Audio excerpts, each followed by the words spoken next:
मेरा सिर्फ Indian media को, इंडियन टीम को और इंडियन क्रिकेट बोर्ड को एक ही मशवरा है और एक ही उनको मैं वो देना चाहूंगी, मैसेज देना चाहूंगी कि आप लोग एक दफा पाकिस्तान आके तो देखें। आप लोग सिर्फ ये देखें कि ये हमारे अपने मैचेस भी नहीं थे और हमने इनमें ऐसा क्राउड दिया है कि मतलब जो प्लेयर्स है वो खुद खुश होके गए हैं। तो आप लोग एक दफा आके तो देखें, हमारी मेजबानी को आजमा के तो देखें। आप लोगों को हम शर्मिंदा नहीं करेंगे।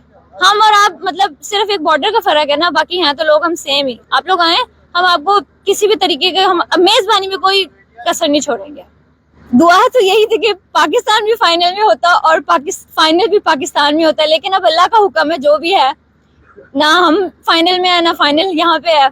लेकिन फाइनल में जो दो टीम्स है उनमें से मैं न्यूजीलैंड को सपोर्ट करूंगी और मैं यही चाहूंगी कि आगे आने वाले वक्तों में हमारी भी टीम जो है वो फाइनल तक जाए और कप जीत के घर में लेके आए, जैसे 2017 में हुआ था हमारे साथ।